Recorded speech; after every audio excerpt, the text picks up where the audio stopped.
얼마나 중요한 말씀인데 마태복음 7장 12절 말씀 뜻을 깊이 생각하며 봉독하겠습니다. 굉장히 중요한 말씀입니다. 12절 말씀 시작. 그러므로 무엇이든지 남에게 대접을 받고자 하는 대로 너희도 남을 대접하라. 이것이 율법이요 선지자니라. 한 번 더. 그러므로 무엇이든지 남에게 대접을 받고자 하는 대로 너희도 남을 대접하라. 이것이 율법이요 선지자니라. 오늘 이 말씀은 성경에서 황금률이라고 그래요. 골든룰. 성경 전체를 대표하는 성경 전체의 말씀을 함축시켜 놓은 가장 중요한 말씀이에요. 황금률이다. 그리고 또 산상수훈에 있어서 산상수훈을 대표하는 2대 강령이 있어요.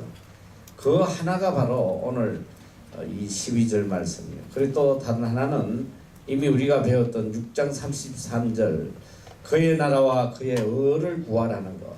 이 두 가지가 산상수훈을 대표하는 말씀이다. 하나는 하나님에 대한 것이요. 그의 나라와 그의 의를 구하는 건 하나님에 대한 것이고 남에게 대접해라. 이것은 바로 인간에게 주시는 강령이에요. 그래서 이 두 말씀은 산상수훈을 대표한다. 세계적으로 또 역사적으로 가장 오랜 세월 동안 전 세계인에게 존경받는 인물이 있다면 아마도 미국의 16대 대통령 에브라함 링컨일 것입니다. 그가 이렇게 오랫동안 인류 역사에 잊혀지지 않는 이유는 바로 그의 고결한 인간 사랑 때문이라고 생각을 해요. 그는 가장 인간을 사랑한 사람이고 인간의 존엄성을 자기 생명처럼 소중하게 생각했던 사람입니다. 그가 인류 역사에 길이 남는 가장 큰 이유는 바로 동물처럼 학대받는 흑인 노예들을 생명을 걸고 싸움으로써 이들을 노예에서 해방시키고 인간으로서 대접할 수 있도록 대접받을 수 있도록 노예 해방을 한 인물이기 때문입니다. 그는 어린 시절 우연히 자기가 살던 뉴올리언스라는 노예 시장에서 이 흑인들이 동물처럼 팔려가는 비참한 모습을 보게 돼요.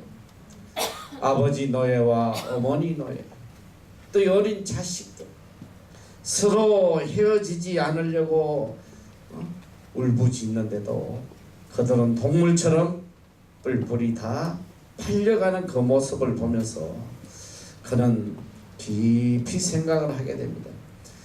만일 이것이 내 모습이라면 어떻게 됐을까? 내가 이런 대접을 받는다면 과연 내 마음은 어땠을까? 그는 일평생 그 비참한 노예들을 생각하며 어떻게든 인간으로서 대접받게 하기 위해서 목숨을 걸고 남북 전쟁을 하게 됩니다. 그래서 노예들을 해방시켜요. 그래서 지금도 미국의 흑인들은 링컨을 아버지라고 그래요. 우리의 아버지다, 노예의 아버지다. 지금도 링컨 이야기를 하면 눈물을 흘리곤 한다고 해요. 인간을 사랑하는 그의 고귀한 마음 아직도 전 세계인에게 이렇게 감동을 주고 있습니다. 오늘 이 땅의 모든 사람들은 어느 누구 할 것 없이 다 인간으로서 대접을 받기를 원해요. 그리고 또 반드시 인간으로서 대접을 받아야 돼요. 그러나 아직도 비인간적인 대접을 받고 사는 사람이 우리 주위에 얼마나 많은지 몰라요.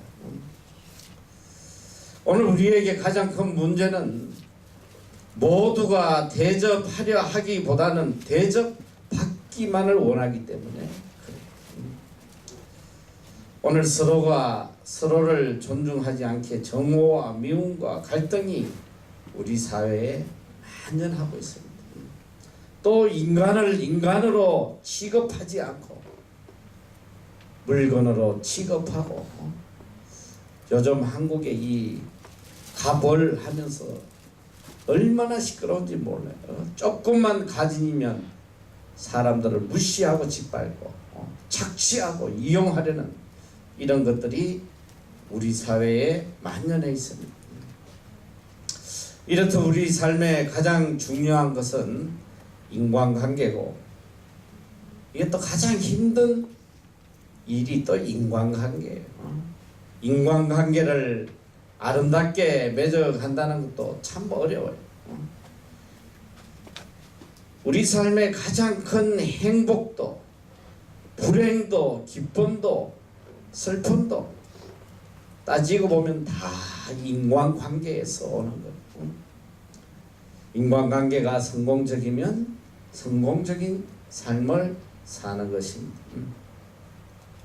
얼마 전에 한 분이 카톡으로 인간관계라는 글을 하나 보내줬어요.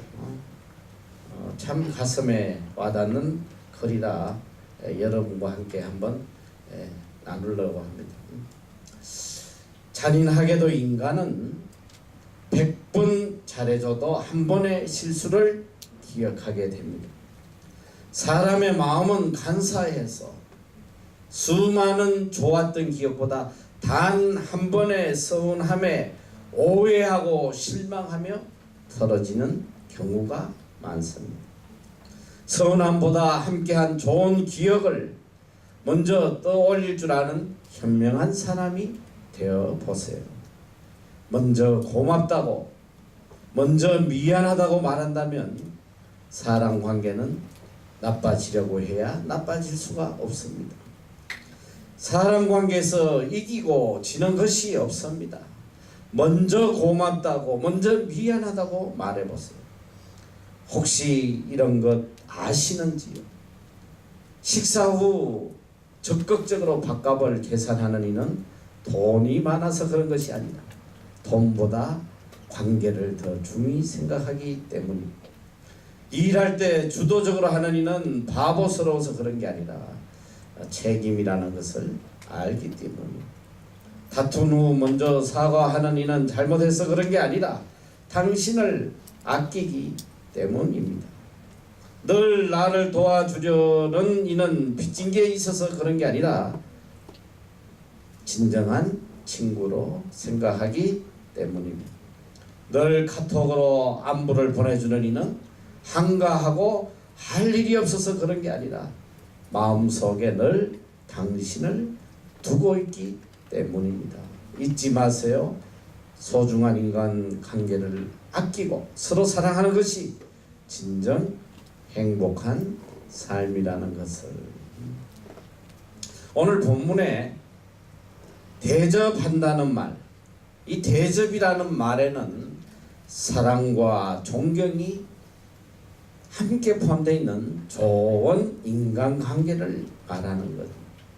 단순히 어떤 물질적인 도움을 말하는 것이 아니라 사랑과 존경이 포함된 그 말을 그것을 의미하는 거예요. 특별히 세계 여러 나라 중에 나도 수십 개국을 다녀봤지만 정말 우리 민족만큼 대접받기를 바라는 민족 이 세상에 없어. 내가 볼 때는 대한민국 국민이 제일 대접받기를 바라는 거야. 참 특이해.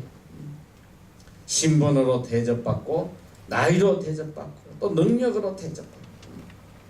그래서 한국 사람들은 만나면 남녀노소 할 것이 만나면 대체로 제일 먼저 묻는 게 나이가 몇 살이요? 나이를 물어요. 몇 년생이세요? 몇 학번이세요? 그걸 왜 묻는 거야? 내가 대접받아야 되나 안 받아야 되나 이거 따지기 위해서 묻는 거야. 나보다 학번이 낮는데 깝죽거리면 이건 죽는 거예요.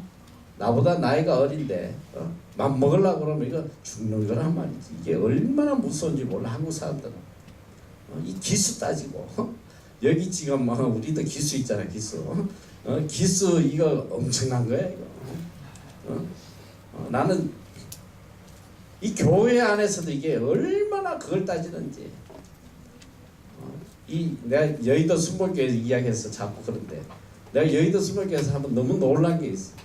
거기는 장로회가 몇백 명이 되니까 어마어마한 거야. 몇천 명인지 모르겠어. 몇천 명인지 몇백 명인지. 장로회가 어마어마하게 커요. 그 장로회 사무실도 있고 이런데 한번 그 주일날 갔다가 장로들 모여 있는데 이렇게 있는데 갑자기 어느 장로가 언성을 막 높이면서 그러는 거 대화하는 중에 갑자기 그 장로가 몇 년도 장로야 딱 이러더라고. 몇 년도 장로야. 그럼 뭐 몇 년도 이러니까 이런 싸가지 없는 게 몇 년도가 감히 까분다고 말이지. 이 교회 안에도 이게 무서운 거요. 이 왜 따지냐? 서로 대접받으려고. 그걸 따지는. 그래서 이거 우리나라 언어는 벌써 언어에부터 달라요. 어른에게 서는 말이 따로 있고 아래 사람에게 서는 말이 따로 있어. 근데 이 영어만 봐도 그렇잖아. 다 유야 유. 엄마도 유, 아빠도 유, 대통령도 유, 다 똑같은 거야 그냥. 평등하다면 언어에서도 벌써 나타나요. 어른에게 경어를 안 쓰다가는 유샤되기 맞지. 그래서 높은 사람은 절대로 낮은 사람을 대접하려고 하지 않아요. 나이 먹은 사람이 나이가 어린 사람을 절대 대접하려 하지 않아요.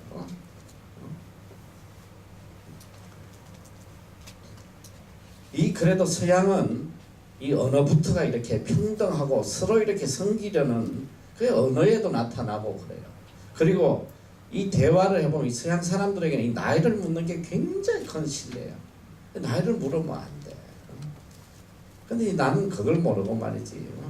예전에 한국에서 어떻게든 영어를 좀 배워보려고 외국 사람만 나타나면 쫓아가가지고 말을 걸었는데 한번 이 하원에서 미국 여자들이 꽃을 사러 온 걸 보고 얼마나 기쁜지 또 쫓아갔어.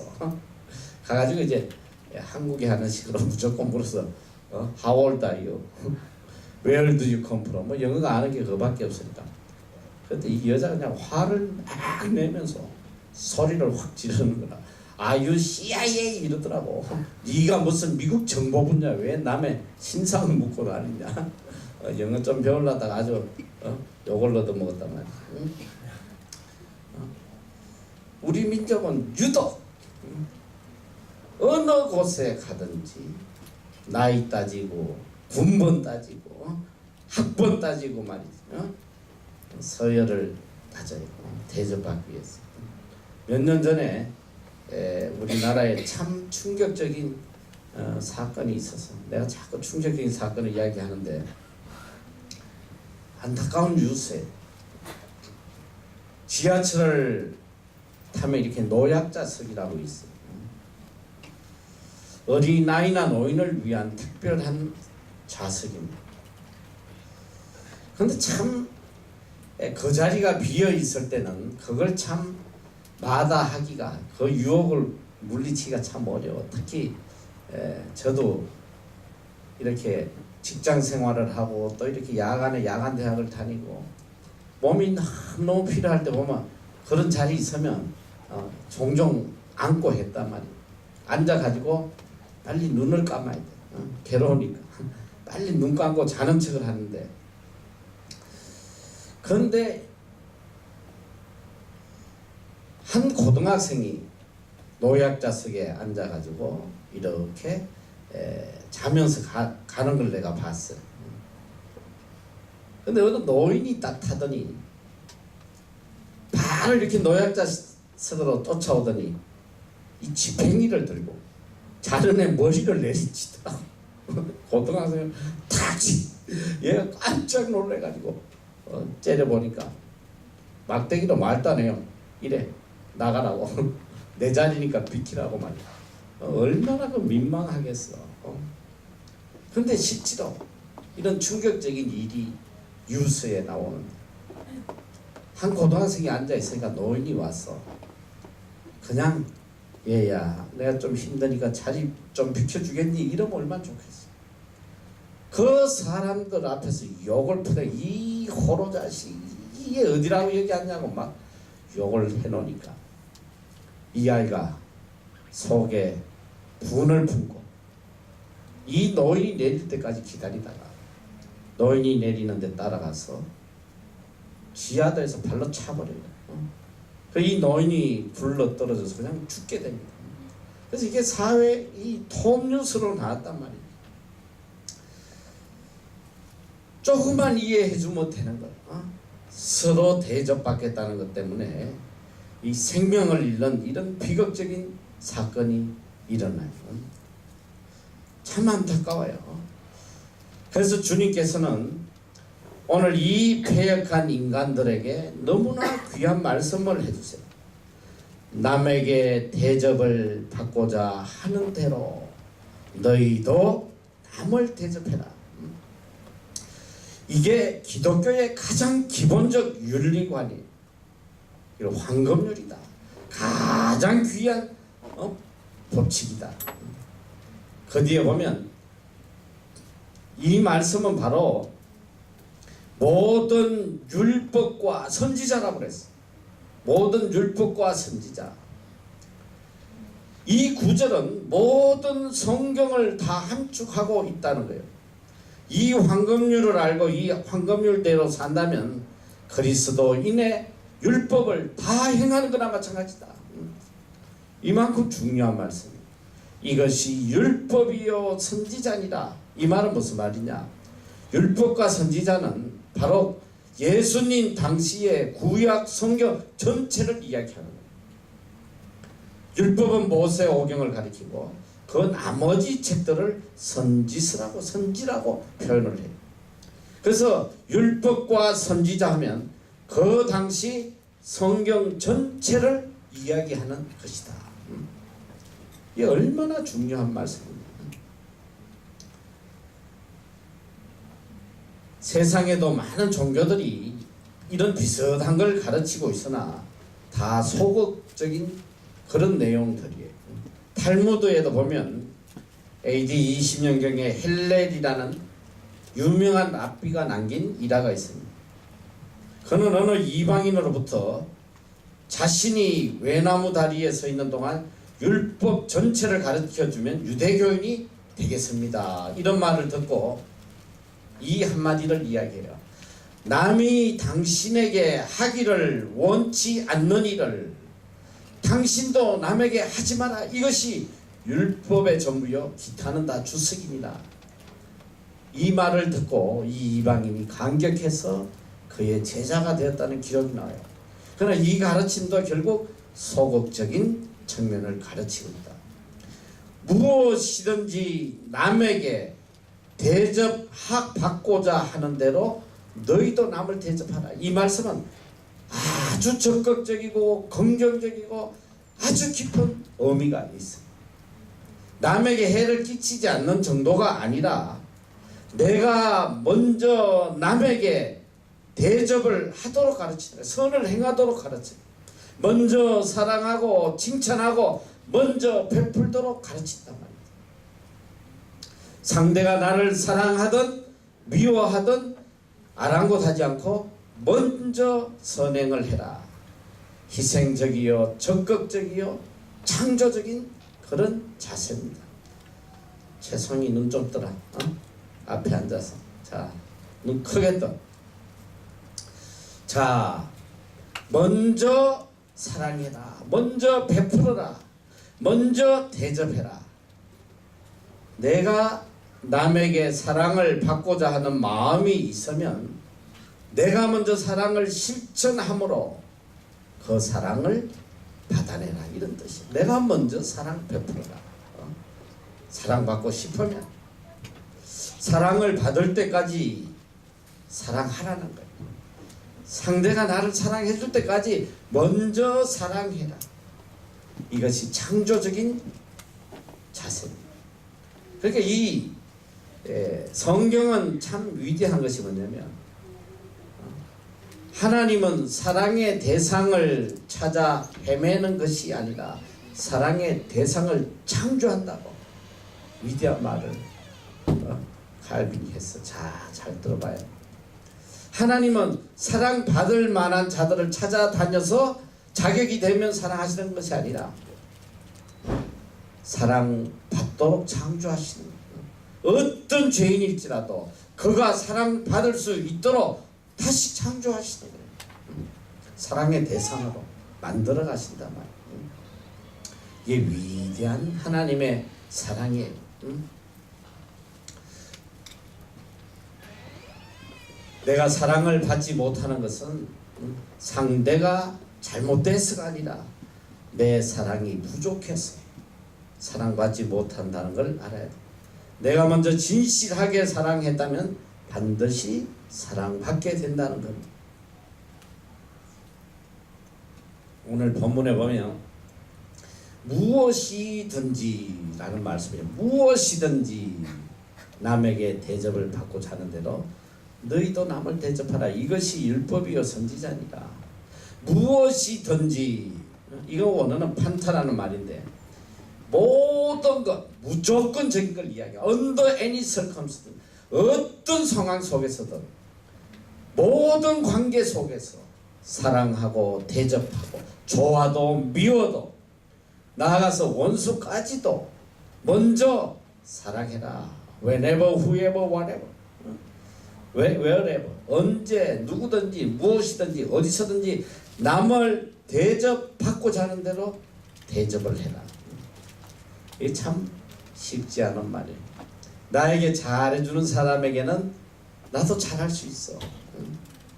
근데 나에게 못되게 굴고 나를 무시하고 이런 인간을 내가 사랑하고 대접하기가 참 어려워요.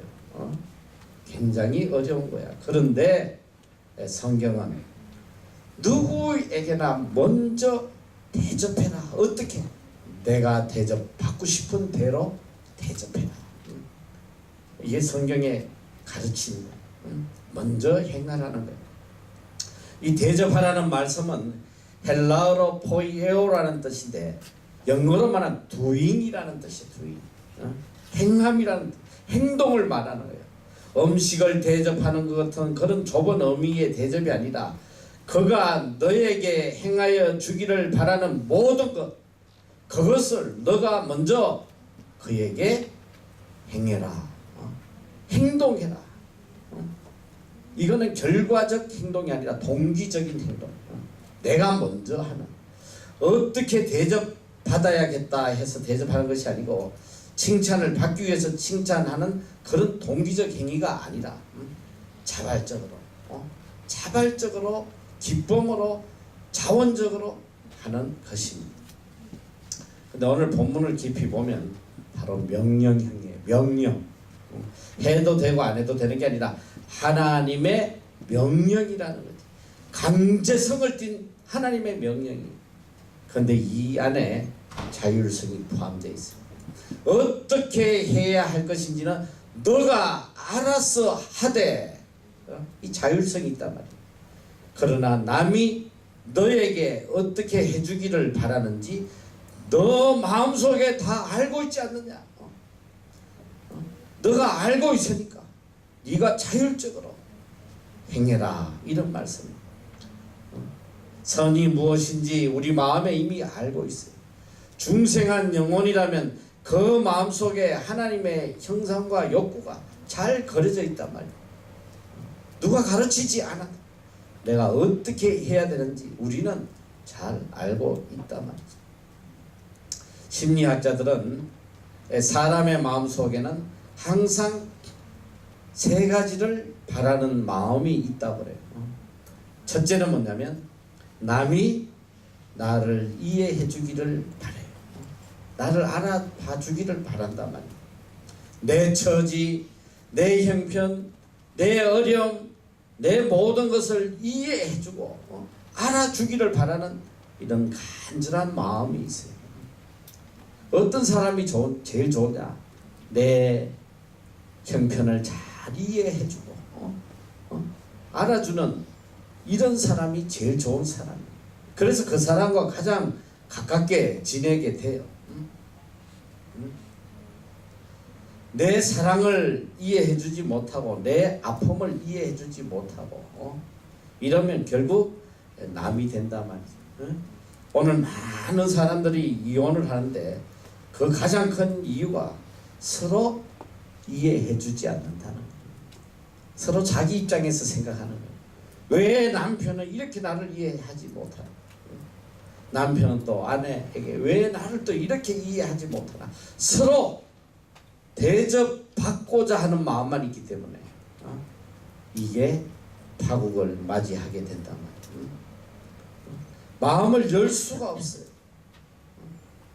오늘날 인간관계에서 가장 큰 문제가 뭐냐면 대화가 없는 거예요. 어제 내가 궁금한 이야기, 당신이 궁금한 이야기를 하나 봤는데 참 충격적이에요. 결혼한 지 4년이 된 부부예요.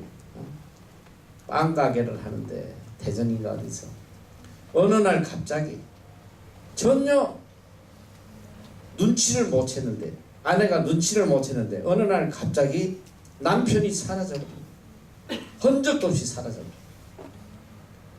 그런데 모든 걸 집에 다 두고 갔어요.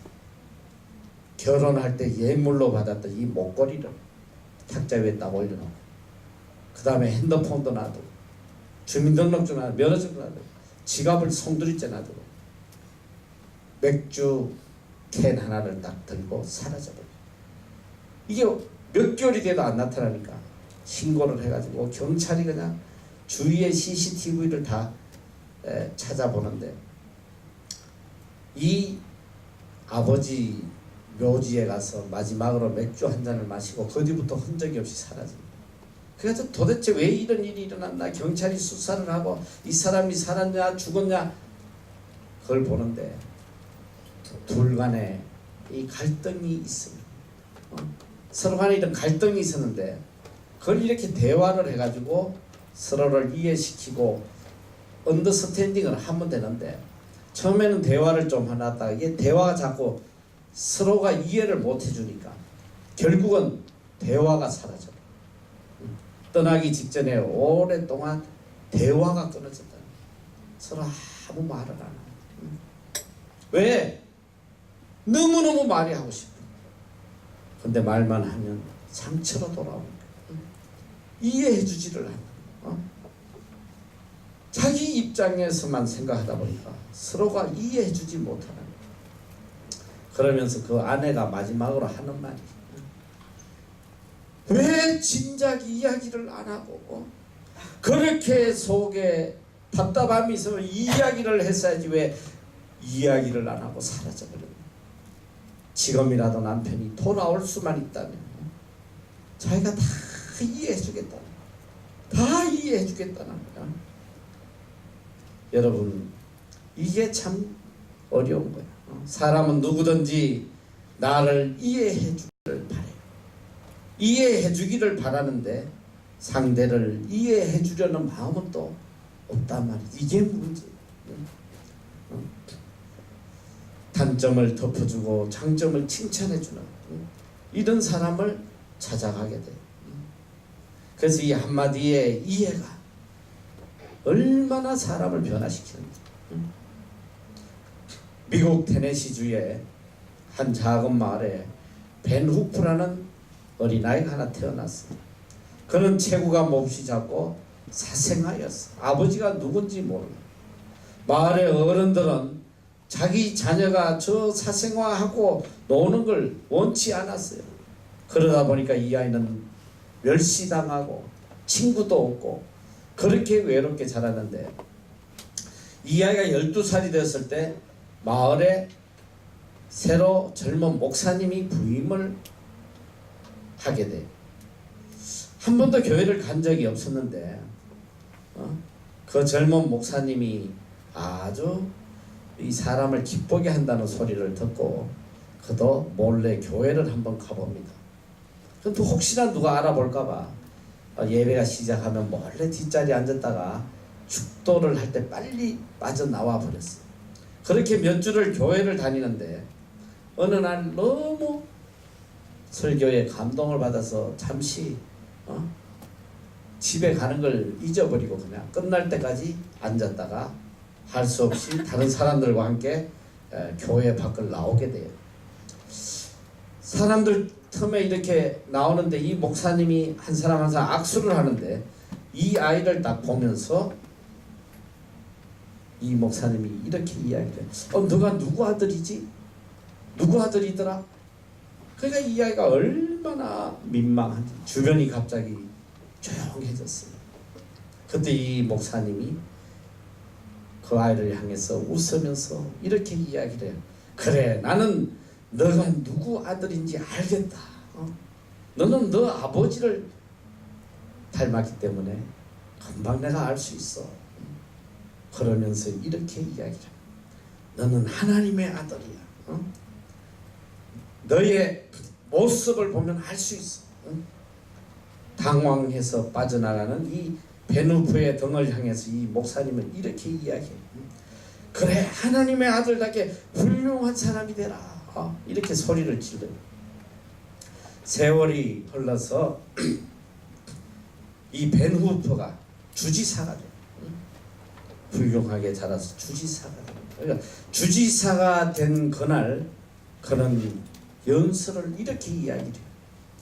내가 그때 그 목사님을 만나서 너가 하나님의 아들이라는 말을 듣던 그날이 바로 테네시 주의 주지사가 태어났던 날입니다.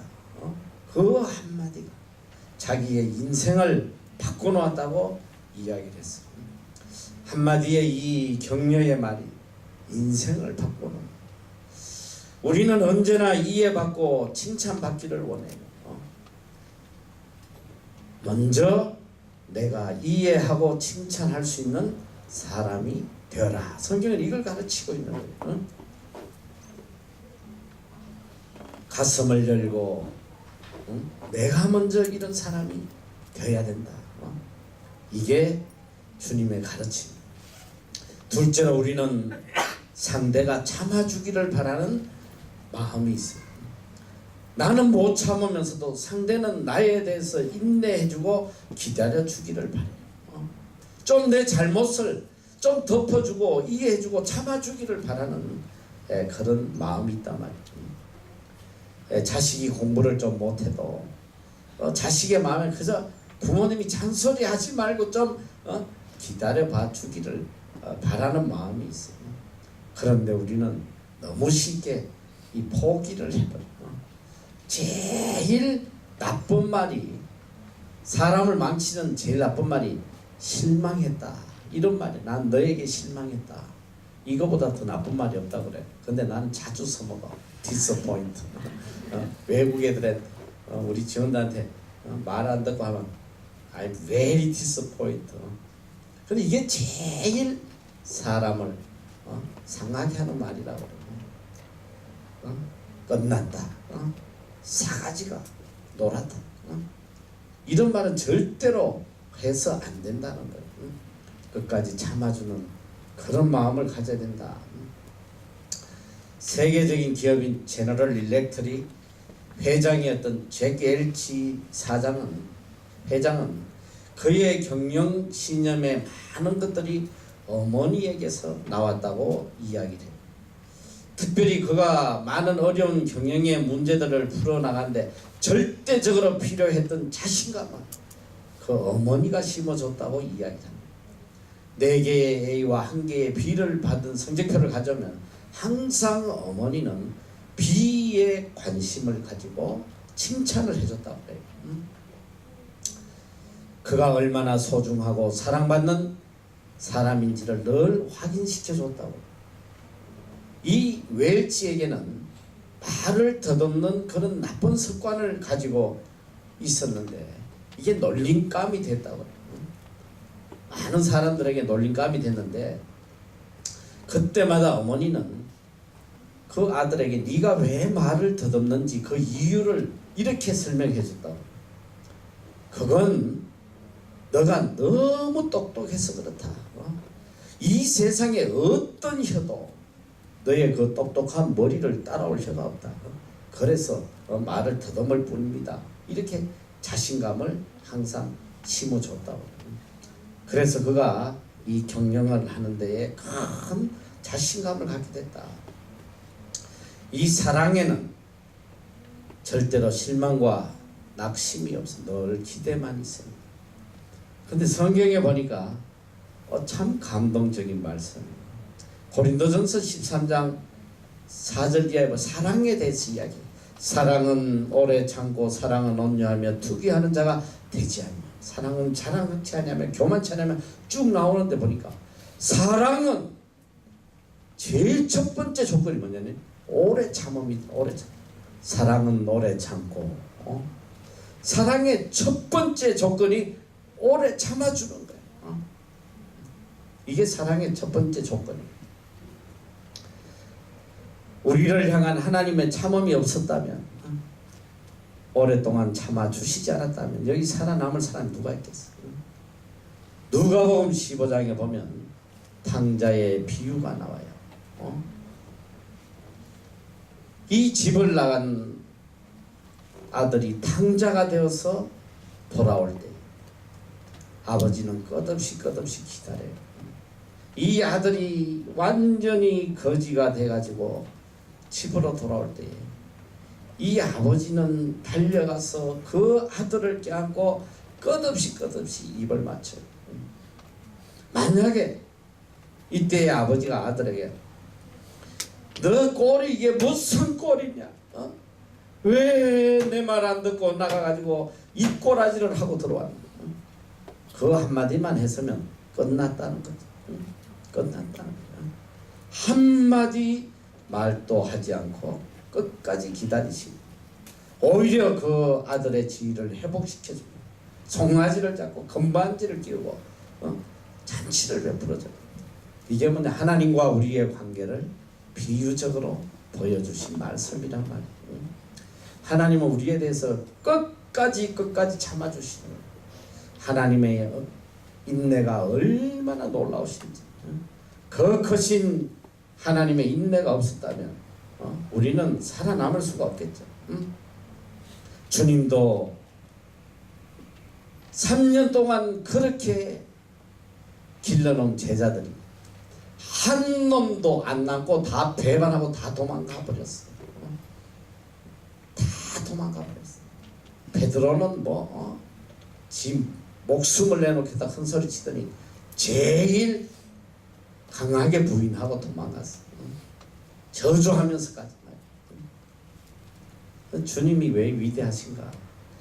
이런 배신한 제자들을 부활하셔서 제일 먼저 찾아가셔가지고 한마디도 책망하시지 않아요. 아니 내가 부활한다고 그렇게 가르쳤는데 이 똘대가리 같은 놈들 그걸 못 믿고 다 배반하냐? 내 같으면 그렇게 하지. 그런데 주님께서 한마디도 책망하지 않으시고 오래오래 참아주시더라. 오늘 주님은 우리에게 남이 참아주기 전에 너가 먼저 참으라는, 참고 기다리고 인내하고 지내라. 한 그리스도인 청년이 너무나도 사랑했던 여인에게 배신을 당했어요. 오랜 시간 동안 고통 중에 있었는데 이 여자가 다른 남자와 결혼을 한다는 소식을 듣게 돼요. 얼마나 속이 서린지. 너무너무 고통스러웠는데 그는 하나님의 말씀으로 깊이 생각을 합니다. 그래, 모든 걸 용서하고 내가 축복을 빌어줘야겠다. 결심을 하고 하나님의 말씀으로 결혼식에 축전을 보내주게 돼요. 그녀를 축복해주기 위해서 성경을 찾아보다가 축복의 말씀 요한일서 4장 18절을 고르게 됩니다. 요한일서 4장 18절은 사랑 안에 두려움이 없고 온전한 사랑이 두려움을 내어 쫓나니 두려움에는 형벌이 있습니다. 두려워하는 자는 사랑 안에서 온전히 이루지 못하였느니라. 이렇게 해서 평안한 마음을 가지라고 축전을 보내주는데, 그만 실수로 요한 1서를 보낸 게 아니라 요한복음 4장 18절을 축전으로 보냈는데, 거기 내용은 이렇게 돼 있어. 내가 남편이 5이 있으나 지금 있는 자는 내 남편이 아니니 내 말이 참되도다.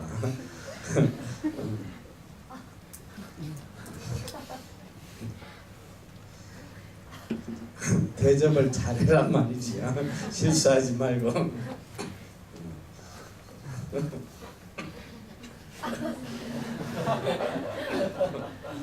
이게 축복을 빌어주는 게 아니라 저주하는 것 같은 거는. 자, 셋째로 모름지기. 사람은 누구에게든지 인정받고 존경받기를 원해요. 다 누구나 나를 인정해주고 존경해주길 원해요. 우리 마음속에 얼마나 그런 마음이 강한지 몰라. 당신은 참 훌륭합니다. 당신은 꼭 필요한 사람입니다. 이런 평가를 받기를 원해요. 때로 우리는 우리 자신에게 많은 실망을 해요. 내가 내 자신을 너무 잘 알아. 나는 아무짝에도 쓸모없는 인간이다. 이런 걸 잘 알아요. 그러나 남이 나에게 당신은 정말 쓸모없는 사람이다, 이 소리 하면 못 견딘단 말이지. 네 죽고 내 죽자 하는 거예요. 내가 남에게 존경받기를 원하면 먼저 남을 인정해주고 존경해줘라. 이것이 주님의 말씀입니다. 내가 남을 무시하면서 내가 존경받기를 원한다면 이거는 가장 어리석은 짓이다. 메아리와 같은 것이다. 이 바보야 이러는데 천재야 이러고 돌아오지 않는다는 거지. 메아리와 같은 거야. 내가 남을 무시하면 몇 배로 내가 무시당한다는 거야. 이 성경은 이걸 우리에게 가르쳐주고 있어. 내가 칭찬받기를 원하고 내가 존경받기를 원하면 먼저 남을 높여줘라. 남을 인정하고 무한한 가능성과 잠재력을 인정해줘라. 이런 말씀입니다. 이 화학을 전공한 한 학생이 중간고사를 치르게 되는데, 이 시험 문제가 이런 문제예요. 석탄으로 알코올을 넣는 방법을 써라. 아무리 생각을 해도 답이 안 나오는 거예요. 그래서 그는 한참을 고민하다가 답을 이렇게 쓰게 돼요. 석탄을 팔아서 알코올을 사면 됩니다. 그는 교수로부터 엄청나게 야단을 맞을지 알고 있었는데, 이 담당 교수가 그 학생을 불러서 이렇게 이야기를 해요. 너는 석탄으로 알코올을 넣는 가장 손쉬운 방법을 찾아냈다. 이러면서 충분한 점수를 줬다는 거예요. 그래서 이 학생은 큰 격려가 됐어. 이 교수님의 격려에 너무 감격해서 일생 동안 석탄 장사를 했다는 거 아니에요? 남의 잠재력을 인정하고 그를 인정해 주는 거, 이것이 바로 내가 인정받는 거다. 예수님께서는 귀신 들린 여자와 꼽추와 문둥병자, 심지어는 아무 쓸모없는 사람을 보시면서도 그 속에 하나님의 형상을 보시고 그 가치를 인정해 줬어요. 모든 사람들이 미친 여자라고 손가락질하는 귀신 들린 여자를 보고 아브라함의 딸이라고 그 가치를 인정해 줬어요. 모든 사람이 창녀라고 손가락질하는 이 막달라 마리아, 하나님의 사랑하는 딸로 인정해 주셨단 말이죠.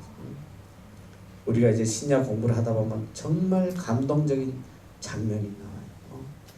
예수님께서 부활하신 내용을 누가 제일 먼저 아느냐? 12명의 제자가 아니에요. 바로 이 장녀 막달라 마리아, 제일 먼저 무덤에 가서 예수님의 부활을 알리게 돼요.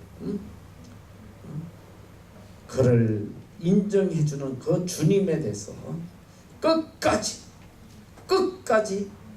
사랑하게 되는 거예요. 여러분, 이렇게 사람을 인정해준다는 것은 사람을 변화시키는 놀라운 능력이 있어요. 다른 사람이 나를 인정해주는 참으로 고마운 일. 그러나 우리가 먼저 남을 인정하고 대접해 주어라. 이게 성경의 가르침이에요. 내가 받을 대접을 먼저 남에게 돌리는 그런 사람으로 살아라. 지난 제28회 아테네 올림픽에 너무나도 감동적인 장면이 하나 있었어요. 저는 직접 봤어요. TV를 통해서. 이 올림픽에는 올림픽의 꽃이 있습니다. 이 올림픽의 꽃이 뭐냐고 했더니 누가 월계관이라고 그러더라. 아니, 올림픽의 꽃은 월계관이 아니고 마라톤이에요. 마라톤. 이 마라톤이 이제 마지막에 끝나면 폐막식을 하게 돼요. 이 모든 전 세계의 눈이 이 마라톤에 가 있단 말이죠. 또 여기에 우승을 하면 전 세계 영웅이 될 뿐 아니라 그가 받는 대접이라는 것은 엄청난 거예요. 마라톤 선수라면 누구나 이 영광을 받기를 원해요. 전 세계인의 주목 속에 마라톤 경기가 진행됐는데 경기 도중에 전 세계인을 경악해 하는 사건이 일어나요. 원래 이 통상 마라톤의 승자는 35km 구간을 통과하고 나면 1등이 거의 정해져요. 근데 이번에는 20km를 지나자마자 브라질의 리마라는 선수가 선두주자로 줄곧 우승을 향해 가요. 그가 35km 구간을 막 지날 무렵에 이 사람은 이제 100% 우승자인데 갑자기 충격적인 사건이 일어납니다. 호른이라는 이 아일랜드 미친 사람이 이 경기 도중에 코스에 뛰어들어가지고 이 호른을 밀쳐버려요. 자빠지게 넘어뜨려버립니다. 페이스를 잃어버리면 끝나는 거예요. 조금도 흔들림 없이 가야 되는데 그만 거기서 페이스를 잃고 그는 간신히 3위로 동메달을 따게 됩니다. 전 세계인이 경악한 거예요. 어떻게 이런 일이 있나. 근데 이 충격적인 장면, 이 마지막 메인 스타디움에 리마가 들어오는데 내가 그 장면을 똑똑히 봤어. 다 들어오는데 얼굴에 천사 같은 미소를 하면서 관중석 손을 흔들면서 그러고 들어오는 거야. 저게 어떻게 된 거지? 너무나 충격을 받아. 너무 밝고 기쁜 모습으로 들어와요. 그래서 기자가 경기가 끝나고 물어봐요. 아니 어떻게 그렇게 밝은 모습으로 올 수 있나? 그는 이렇게 이야기합니다. 이 모든 과정은 하나님이 선택하신 과정의 일부입니다. 저는 저를 밀친 호른 씨에 대해서 조금의 미움도 없습니다. 호른 씨의 가족을 만난다면 축복의 포옹을 해주겠습니다. 그리고 그는 조국 브라질에 돌아가서도 모든 국민이 흥분하고 올림픽위원회 제소에서 다시 금메달을 찾아오자고 막 난리를 칠 때에 그는 또 이렇게 이야기합니다. 저에게는 메달이 중요한 것이지 메달의 색깔이 중요하지 않습니다.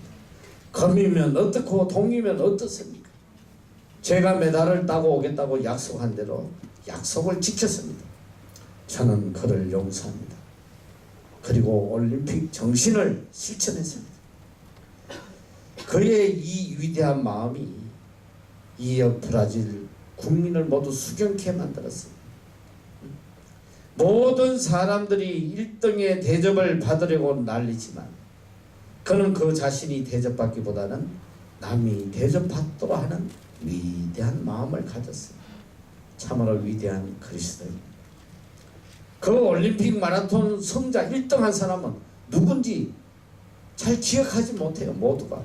그러나 이 리마 선수는 전 세계인의 마음속에 길이 남아있습니다. 여러분, 대접받기를 원하십니까? 먼저 대접하는 자로 살아라. 이게 주님의 말씀이요, 이것이 하나님의 명령이요 율법이요 선지자다. 성경 전체라고 이야기하고, 성경 전체다. 성경 전체가 우리에게 가르쳐 주는 거, 바로 내 이웃을 내 몸과 같이 사랑하라. 바로 그 말씀과 같은 말씀이에요.